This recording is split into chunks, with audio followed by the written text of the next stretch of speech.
Hey, hi everyone. For those of you who don't yet know, I'm Misha Glenny. I'm the rector of the IWM, co-organizer of the Vienna Humanities Festival. And here we are. You are the lucky ones because you're coming to one of the great sessions even though you don't yet know it. Let me explain why. Because Ece Temelkuran has some real tales to tell. Ece is extremely well known as a writer and political commentator, particularly in her own country, Turkey, but she's also written for The Guardian, she's written for the New York Times, FAZ in Germany, Spiegel, and so on and so forth, you name it. She's even written for Der Standard, the media partner here at the Vienna Humanities Festival. She was recognized as the most read political commentator in Turkey on more than one occasion. And get this, there's nobody who follows me on Twitter who has anything approaching the number of followers that Ece has, because she has, get this, almost 3 million followers, right? So not everybody loves me there, by the way. what you're looking at here is a sort of gigawatt influencer. I wish. And you're about to find out. You're about to find out why, as I said. So we know, or at least I know Ece. She's a novelist as well, but I know Ece from 2 books of hers that I've read: How to Lose a Country, the 7 Steps from Democracy to Dictatorship, and following that, slightly more upbeat title, Together, 10 Choices for a Better Now. We changed the subtitle, excuse me. Have we? What have we Yes. changed it to? A Manifesto Against the Heartless World, which I like better because it sounds less self-helpish. Right. My edition was called 10 Choices for a Better Now, but I think you were wise to change the subtitle.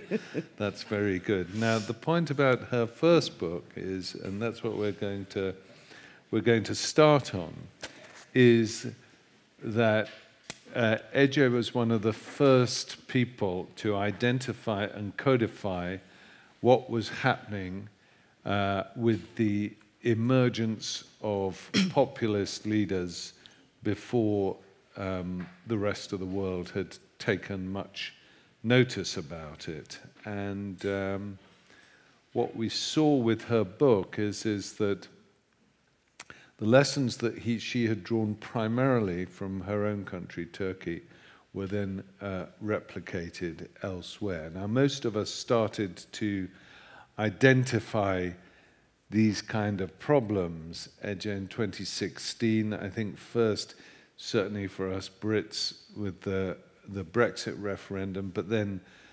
you know, but outside of the United Kingdom and Europe, not many people in the rest of the world understood what an earthquake Brexit was in terms of political culture and mechanisms and institutions in the United Kingdom.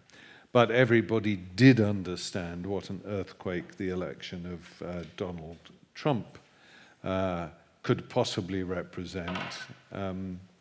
And of course, their worst fears were realized. Now, in 2016, there was another event, and that was the attempted coup against Recep Tayyip Erdogan, the president of Turkey to this day. Can you take us through, from a personal perspective and a political perspective, when it was that you started to get concerned about how Erdogan's presidency, which stretches back till God knows when now, I've actually forgotten, when you started to think, uh-oh, there's something really serious and different going on here? First of all, about being a celebrity, sort of. I was in Barcelona, and we were walking under the rain with Brian Eno. Neither of us has sense of orientation, so we were with GPS trying to find a hotel. And I told him, you know what? I'm an unknown celebrity. And he said, I've been there for 30 years. The first thing you have to do, you have to live long. Then people respect you. So yeah, that was a good wisdom. 2016, that's when I left the country as well, right after the coup attempt. That was an earthquake, like literally, because there were, you know, fighter jets flying over us, and when they're faster than the sound, this crackling voice takes over the sky, and you feel like air is a solid object and it is breaking. It's hard to describe. But it was the grand finale of a process, as you say. The first time I noticed was actually 2002, when they first came to power. I was a journalist then, and I was going around the country doing reportage, and I was talking to these people who were arguing that they are beyond and above politics. That's always a curious, you know, claim. And also they were constantly emphasizing that they were clean, unlike the politicians, all these candidates of the party. That was the first, like, little alarm bell, let's say. But then 2007, when Erdogan came to power for the second time, he was in a balcony, not unlike Mussolini or Hitler, and he gave a speech which had a very interesting detail. He said, those who didn't vote for us are also the colors of this country. And everybody then who was in love with him, and I'm not talking about domestic politics, I'm talking about global politics as well, because Obama was quite, you know, praiseful towards Erdogan, and he was then the exemplary leader for the Middle East, so on and so forth. So it was international community, domestic politics, everybody was hopeful in the second term. Whereas after that speech, I thought, oh, now we are second-class citizens, those who didn't vote for him. Sorry, just parse that for us a little. What was he meaning when he said those who didn't vote for us are? The colors are other colors in this country, as if, like, you know, we are the garniture, embellishment around the plate, not the main course. Right. So many people thought that this was an embracing remark, whereas I thought, oh, we are not the first-class citizens anymore, those who didn't support him. And then on, the country gradually became a party state anyway, which is today fully formed, I guess. 2012, I lost my job because I wrote, you know, 2 articles which was quite harsh on him. And then... Who were you working for at the time? Haberturk. I worked for Milliyet for 10 years, but right. Then during that time I was working for Haberturk.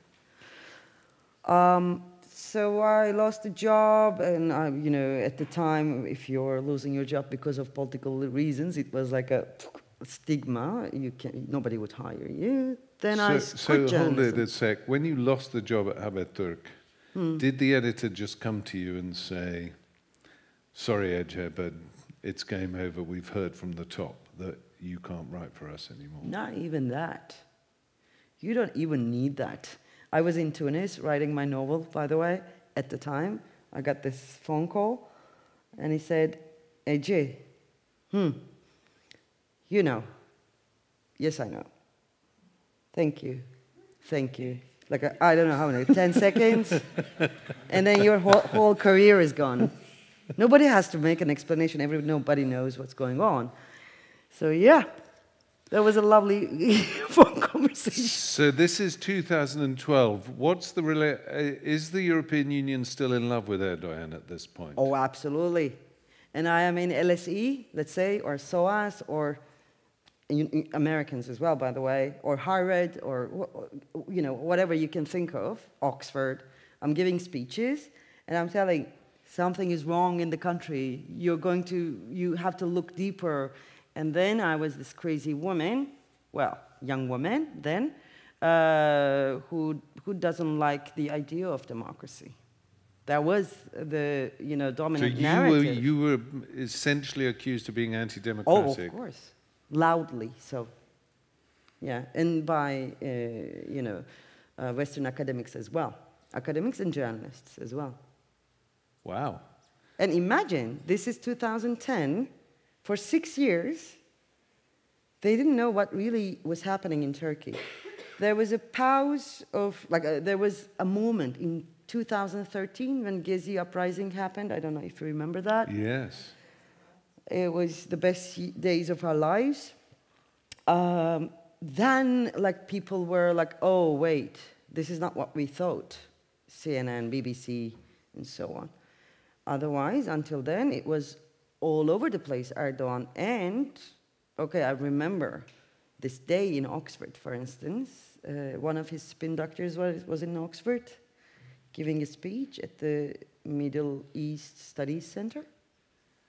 And he was telling this tale about Turkey, and everybody was so eager to believe him, believe in Erdogan's regime. And we were the ones who, critics of the regime, critics of Erdogan then, were stigmatized as, anti-democrats, who is not, very much in favor of what people's choices and so on.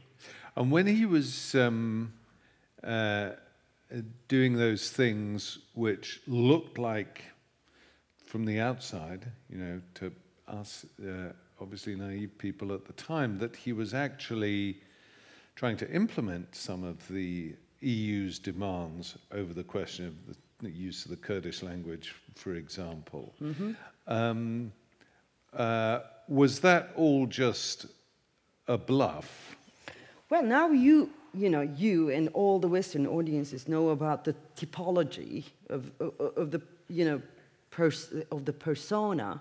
I'm not talking about Erdogan.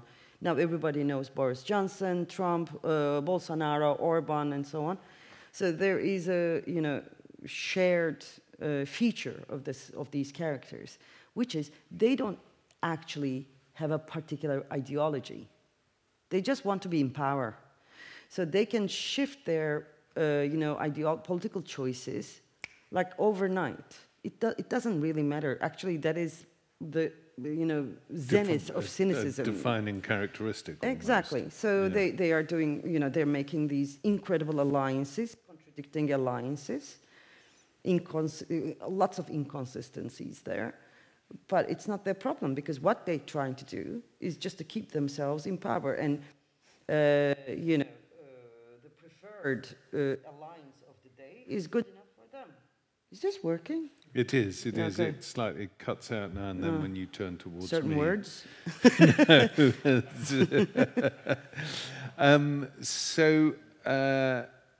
Let's have a look. So you started to codify later on what had happened. Before we get to that codification, I want you to talk through the process in your mind about, as you already said, in 2016 you decided to leave. Prior to 2016, there was the first assault on what we understood to be the deep state in Turkey, i.e. the military. Mm-hmm. How did you interpret that? Were you surprised about the efficiency that Erdogan was able to dismantle domestic military power in Turkey? Yeah.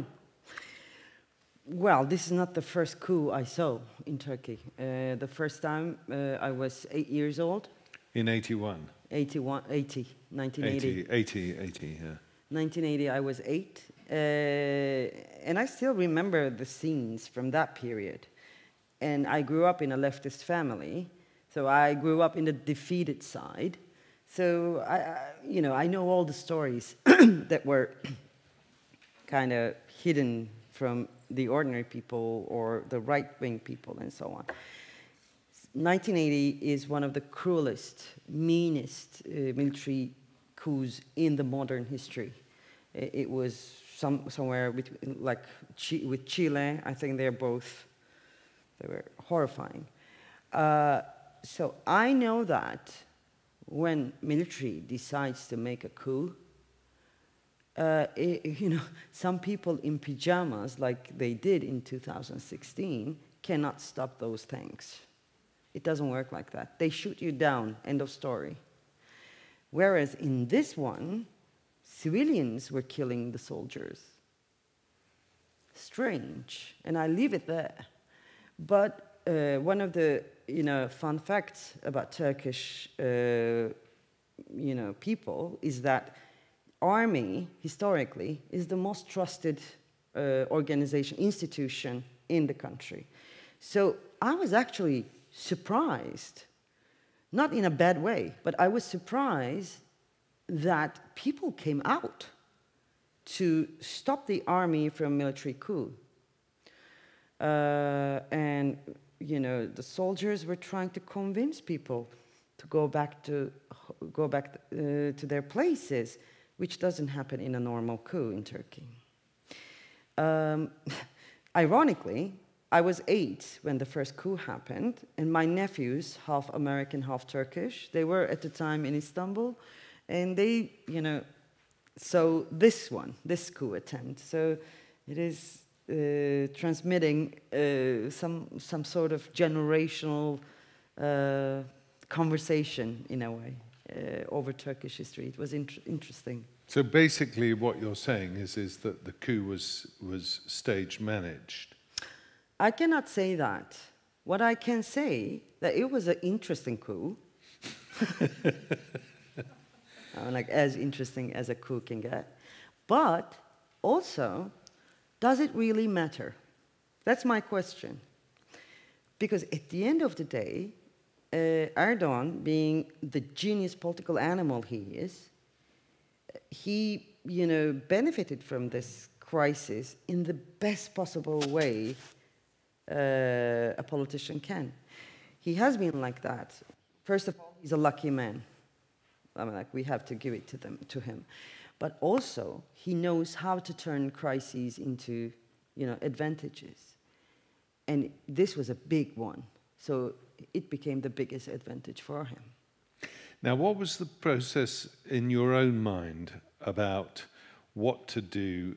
As you know, the decision to leave your own country is a very difficult, distressing decision to make. So when did that first enter your mind, and did you have warning signs that you needed to do it sooner rather than later?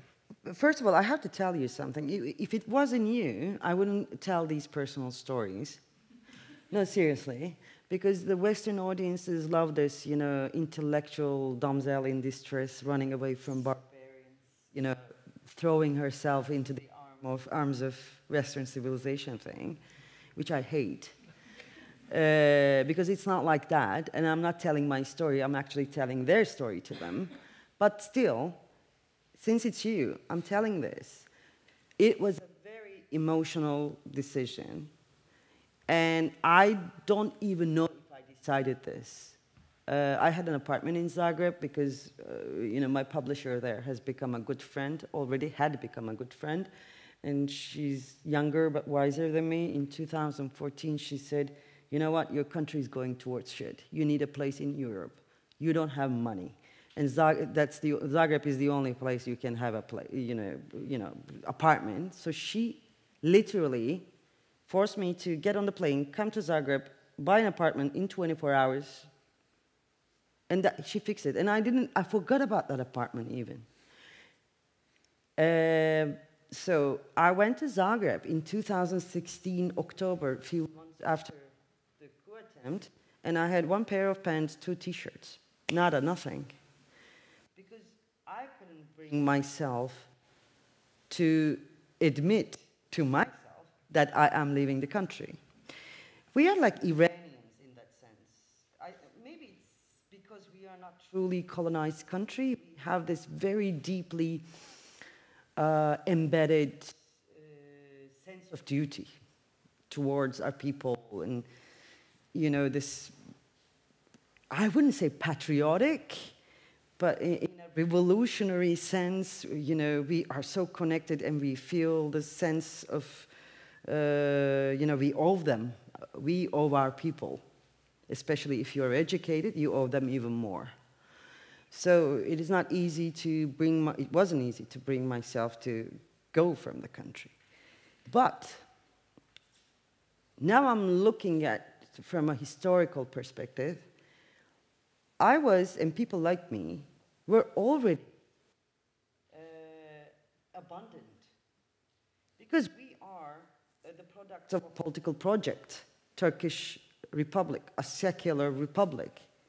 And, okay, I might be a lefty, whatever, but I'm still the product of that project. And that project was dead on that very night, on 15th of July, when the mosques started, all of them together, praying Salah.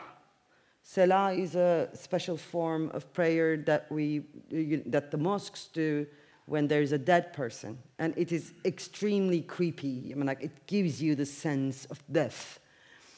And during the entire night, non-stop, every mosque on loud voice played Salah.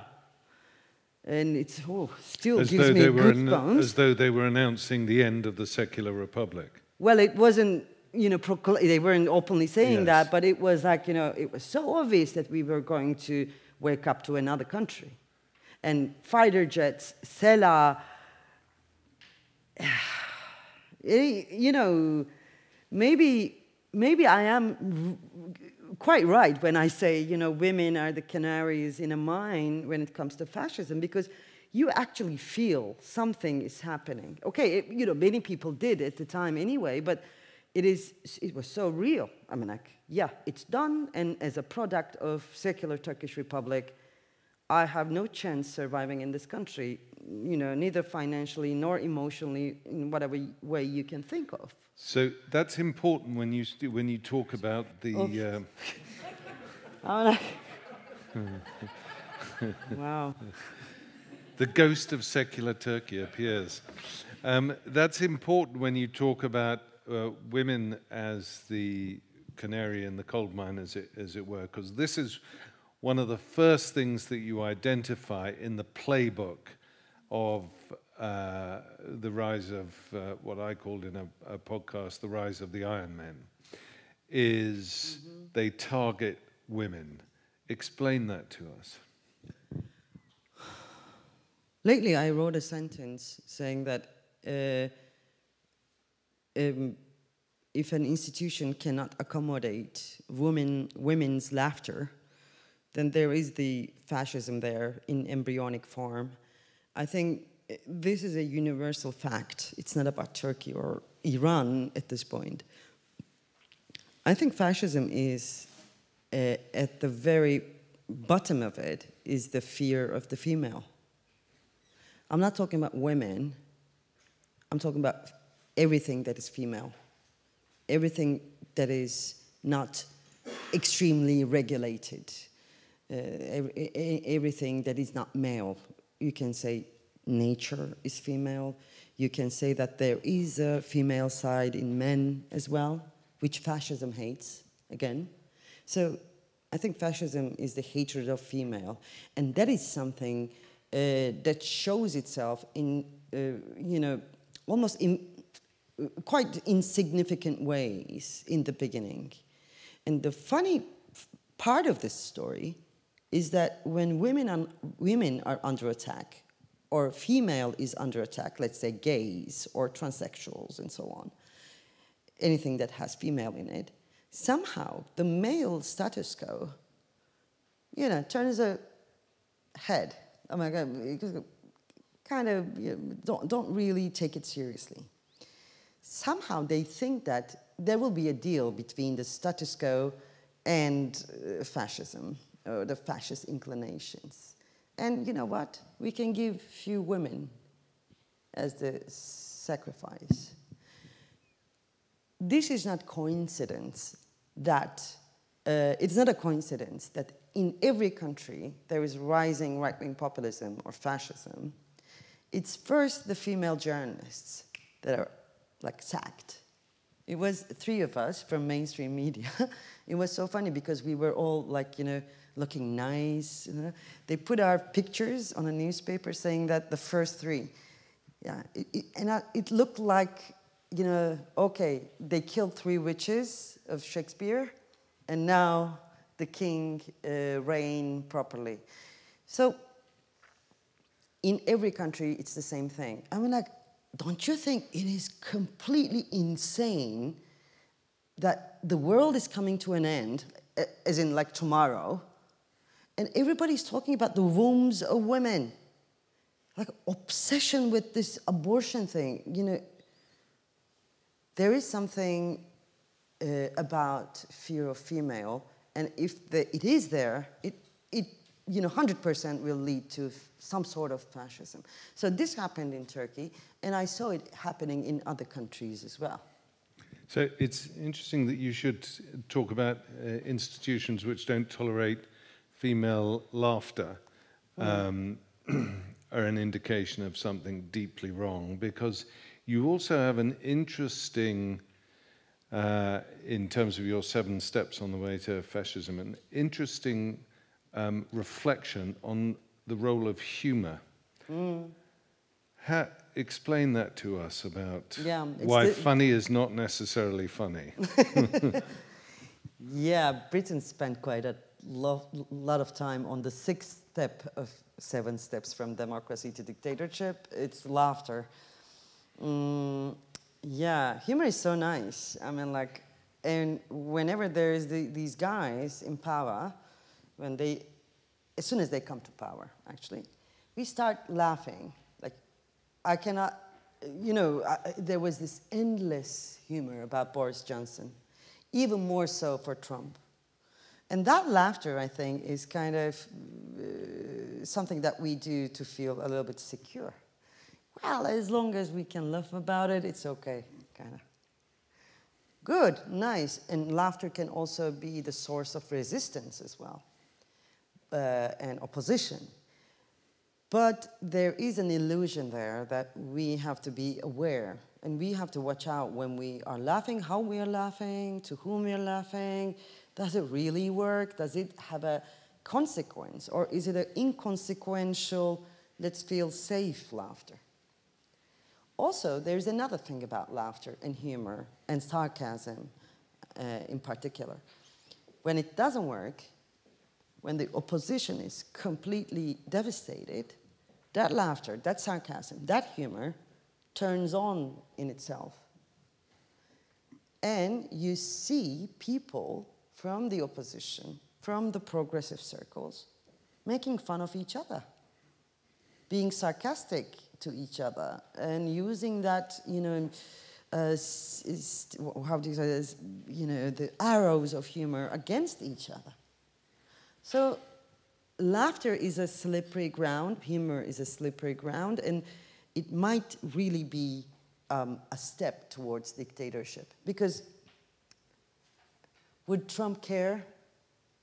You know, or would Boris Johnson care? I'm like, if he cared, he didn't have the hair.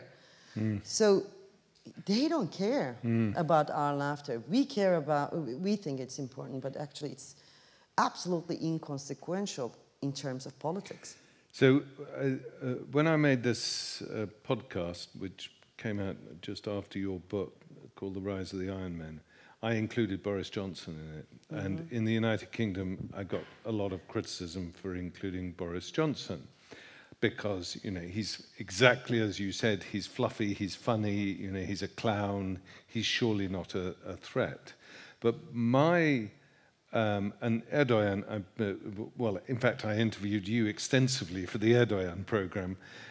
My criterion on that was that these were leaders, Bolsonaro, Trump, Duterte, and so on, Orban, Modi, who are elected into power through largely free and fair elections. And then the minute they get into power, they start dismantling and undermining the very institutions which enabled their rise in the first place. And this, it seems to me, is the critical point of your of your book, that institutional dismantling. When did you first start identifying that that was going on? In Turkey or abroad? First in Turkey and then abroad. In Turkey, there were these political cases against secular, strictly secular circles, intellectuals, politicians, academics, and so on. And, the progressives, which I belong to, let's say, or socialists or leftist people, they didn't really care about it. I'm a lawyer by education, by the way. I never practiced the job, but I'm a lawyer. And I was asking them, what happened to the rule of law? Huh? And then I remember a leftist, older generation, public intellectual, let's say, told me, let's get rid of these army supporters, militarists, and strictly secular people, and then we'll take them down, meaning Erdogan. And I asked him, with whom are you planning to do this? And through what? Anyway, so that was a funny story that I keep remembering these days. But rule of law and institutions, these are invisible things that are there because of consensuses, not because of certain laws or constitutions. And when those consensuses are damaged, you cannot bring them back, one. And second, it is only natural for a middle-class European person to think that our institutions are protecting themselves. Well, bad news, they're not. They're people. And those people are vulnerable, especially when a guy comes to power who doesn't give a fuck about the consensuses. And this is what happened in the United States. And even though Trump is not in power, his appointees in Supreme Court are, and that's why today American women have to deal with abortion problem. Yep. And Boris Johnson did the same thing. Yep. And these things are not fancy. It's not like a, Christmas party, going against the rules of the whatever lockdown and in this commission, sub-commission of this institution, this guy is not there anymore, but there's another guy. Who would read about this? How can you make TV news about this? But that is the important thing, and that's how institutions are dismantled. And you can't, in the case of the United States, which is the easiest, most visible to see because of the packing of the Supreme Court by Trump's supporters, that is a very stark reminder about the institutions. More importantly, Capitol Hill. When that happened, insurgents begin, I thought, who is there? Who are the security guards? Who put them there? Were they put by... Of course they were. Otherwise, can you do that? No, of course not. But yeah, those are the boring stuff that journalists, good journalists, talk about, write about, whatever, but it's not flashy, let's say. Now, your first book, to an extent, I saw it as an address to a European and American audience saying, you better watch it. Yeah. And let me explain to you how it happens, and here are the steps. Yeah. And it was quite a dark book in terms of the fact that you were talking about the construction of fascism 70 years after the defeat of fascism. Then you came out with Together, and you're going to have to remind me of the subtitle, the new one. Manifesto against the Heartless World, and that Heartless World is a reference to Marx. Anyway. So what you're doing with Together is you're trying to show ways forward that in this dark world, we as individuals and as communities, we can create a new way of thinking and a new way forward. What inspired you to write something which had a very different message from your previous book? Almost, one might say, possibly even contradictory message to your previous book. I'll tell you. I wrote How to Lose a Country. I think it's published in 15 languages or so. So I was like a, traveling circus all around the world, from Sydney to Washington, depressing everybody I meet. And, I have curly hair, by the way, and I really look like Cassandra. Like, you're all going to die. It was so funny. Anyway, I depressed every possible audience, big and small. And then every time there was a question at the end, so where is hope? Because I convinced them that fascism is coming towards them, so they're asking, where is hope? And I thought they were serious about that question. I wrote Together. So here's the hope. By the way, I don't like the word hope, but that's the first chapter in the book. I'm not telling you. I'm not giving any spoiler about that. I thought they were serious. But then, Misha, between you and me, people have an addiction to political apocalypse and apocalyptic narrative. They were all hypnotized when I were telling them, like, you're all going to be run by fascist leaders. In a very strange way, they loved me. But then, I'm giving speeches about Together. The first thing they do, all these, like, hypnotized, they go like, this is so naive. What the fuck? You asked me. Like, what's your problem now? Anyways, no, this is serious, because actually, right now, there's an intellectual industry about this. I don't know if you notice. We are all going to die industry. Yeah, I think I'm part of it, actually. Well, I am too, but still. Yeah. But also, there's another industry, hope industry. Everybody's trying to write hopeful books. Okay, why did I write that book? Actually, I was depressed. No, seriously, I was depressed. And I was seeing horrible things.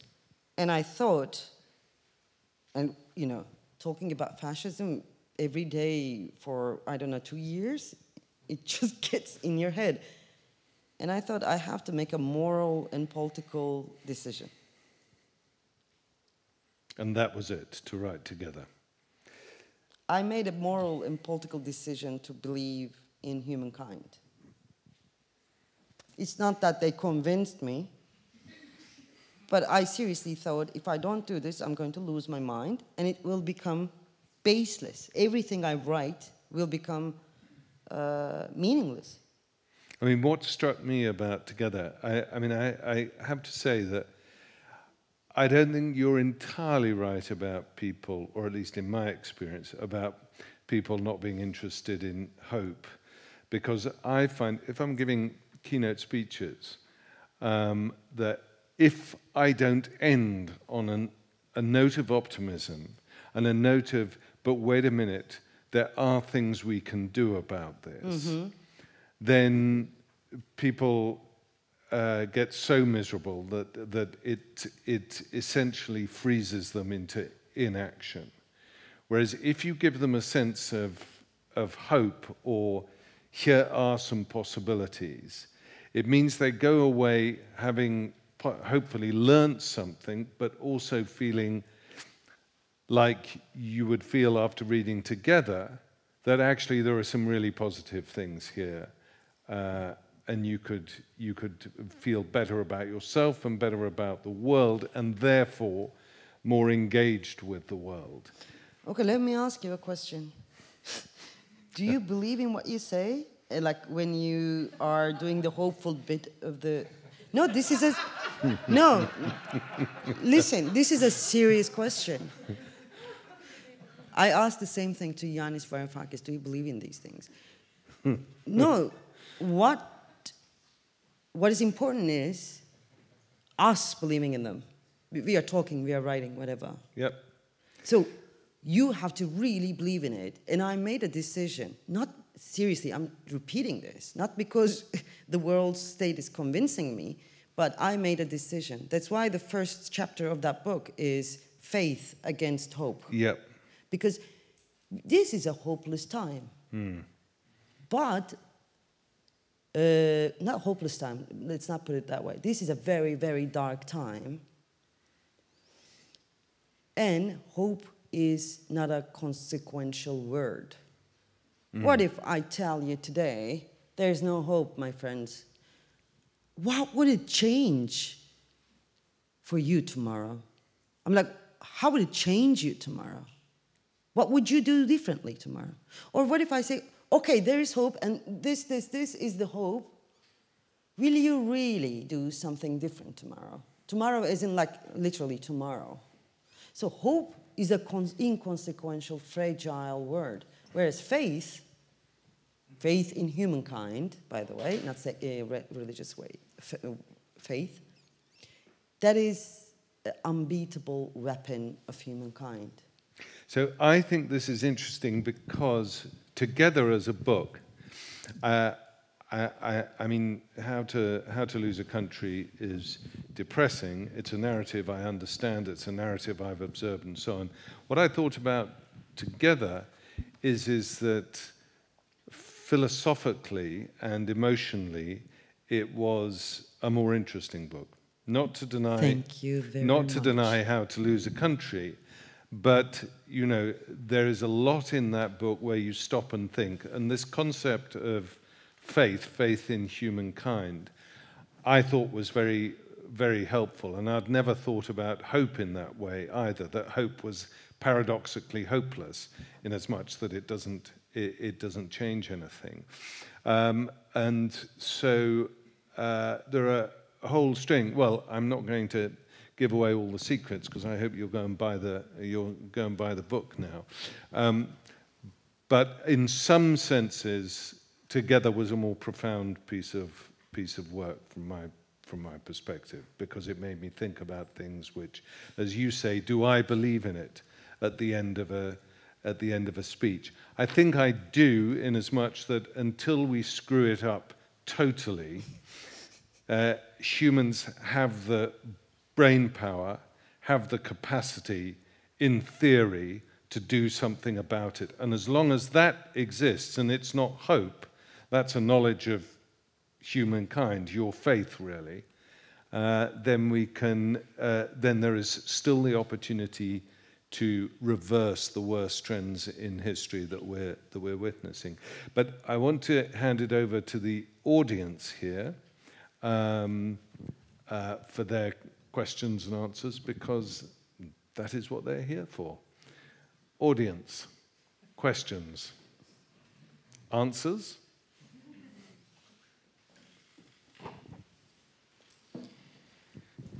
Hi there, thank you very much for your talk. I just wanted to ask, you mentioned the lack of femininity in this more traditional sense when it comes to fascism and how women get stamped out. And while I very much appreciate this idea, there seems to be a growing presence of women within populist right-wing movements, at least in Europe. We see the recent elections in Italy. We know the quite famous example of Marine Le Pen. The president of Hungary is a woman, elected by the parliament, which is overwhelmingly Fidesz. And generally, even in recent history, conservative movements seem to have been better at platforming women, whether we think of Angela Merkel, Margaret Thatcher, or even Theresa May. Angela Merkel would be really depressed to be mentioned in this group. Well, that's not my point, but you see what I mean. She was still the leader of a center-right party, not a center-left party. So I would like to hear your opinion on this phenomenon. I didn't use those words, by the way.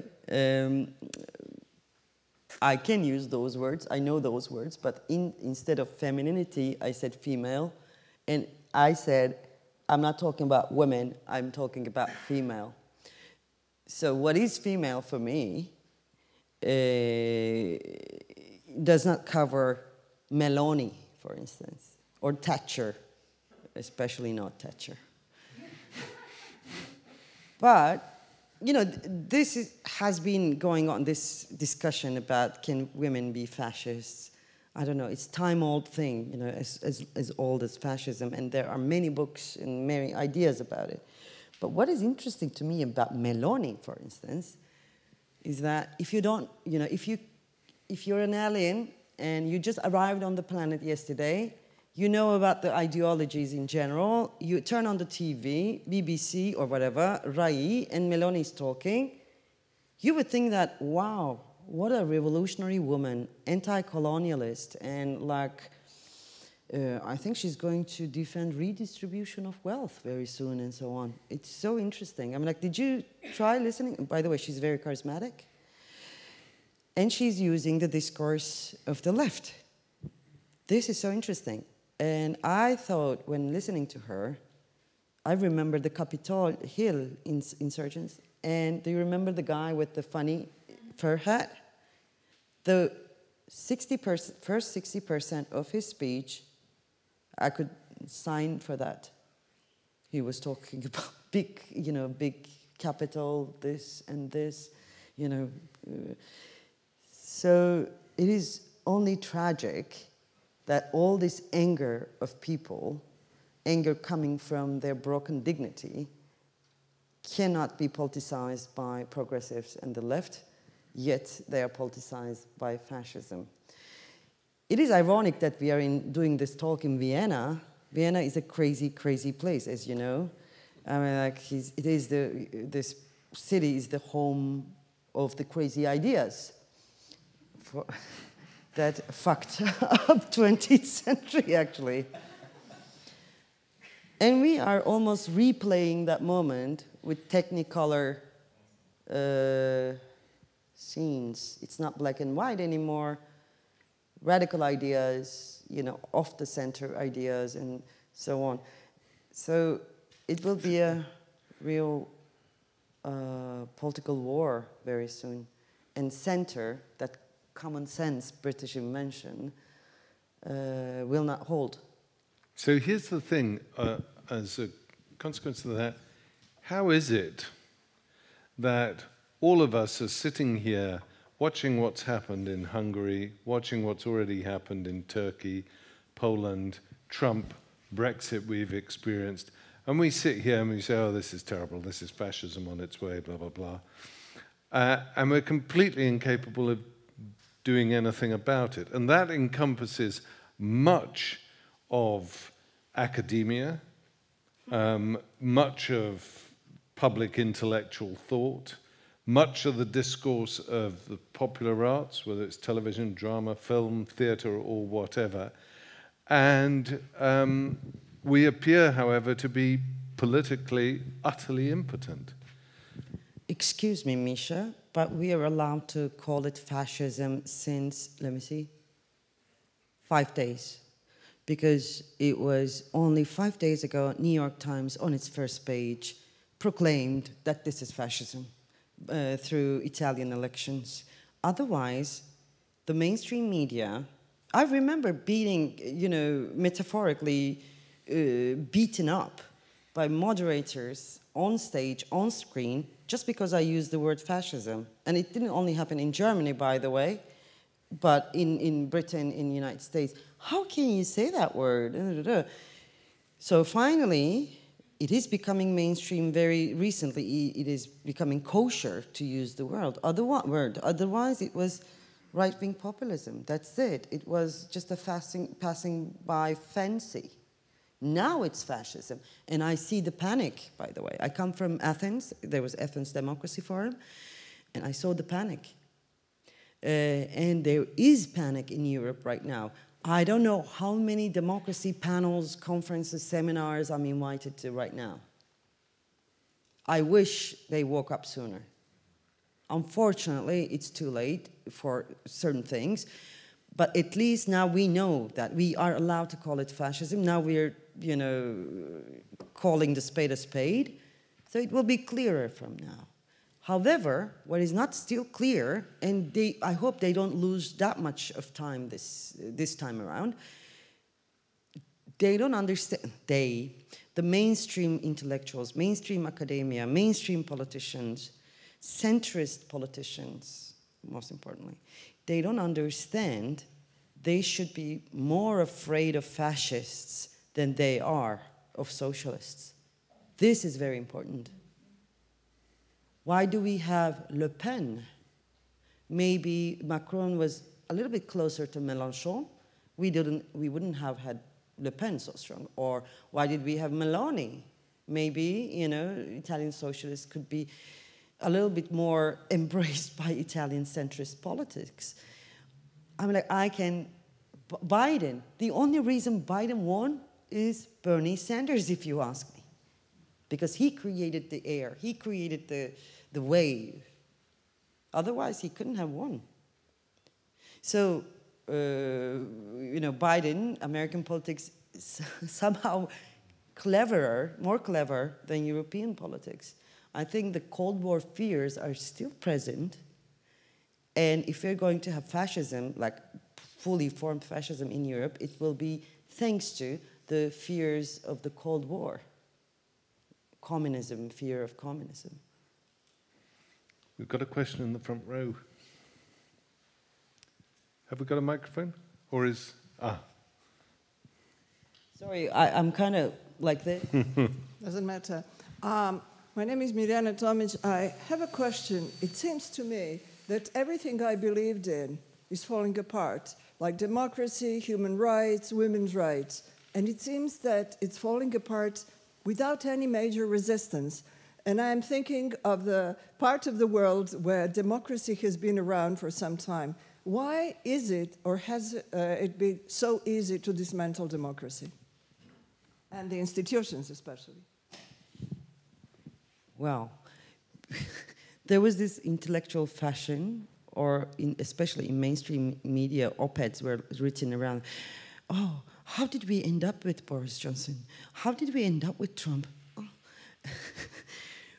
And like, it took them years to understand that it's thanks to Reagan, thanks to Thatcher, we have these guys, all these infantilization of masses, all those years of suppressing the union movements, socialists, well, in my part of the world, literally killing them, torturing them. So generation of progressives were either killed, tortured, or exiled from social life, political life, everything. Who do you think, you know, protecting these institutions? Educated, progressive people. Otherwise, democracy is a luxury for humankind. One. And second, let me mention with respect and solidarity the Iranian women today. And I send my, you know, my heart to them. That is how you protect democracy. That is how you actually resist tyranny. Unfortunately, and this is from How to Lose a Country, democracy smells onion. In Acropole, when you're climbing to Acropole, there are these frescoes. Is it called frescoes? When you carve the... Anyway, descriptions of men, Athenians, walking to Acropole to build democracy. And they all have this loaf of bread and an onion in their hands. So they walked all the way to the top of the hill to build a democracy. So not to starve, they were eating onions. So this is how you protect things. I remember from Turkey a tweet on a referendum night. It was 2012, I think. The guy was saying, I was a communist situationist, blah, blah, blah. You know, he says all these intellectual words, and then he says, and now I ended up monitoring the ballot boxes. This is how you defend democracy. Unfortunately, it's on the ground. It's blood, sweat, and tears, and that's it. So we are no more allowed to do our intellectual, artistic thinking as we were during 1980s, 90s, whatever. And the capital that is spared for us, for people like us, for these kind of things, is no more there as well. You know, that's another important thing. The Iranian case is really fascinating at the moment. I mean, I can't think of any other society where you've had such an upsurge, and of course driven by women, of what looks like positive resistance. Do you, when you look at Iran, do you have faith in the Iranian people? Absolute faith. I was thinking the other day, I mean, like, I was there during Tahrir in Cairo. I was there in Tunis when El Thawra was happening. I was in Gezi in Turkey when the uprising was happening. And I watched Greece and Spain closely. And then many people thought that nothing came out of them. Well, true. I mean, like, they didn't bring about new political models or whatever, like better democracies, maybe. Well, Spain a little bit, maybe.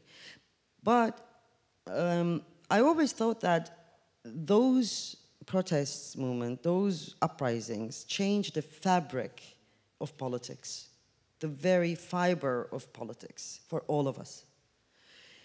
And then I remembered something else. I lived in Tunisia to write Women Who Blow on Nuts, my novel.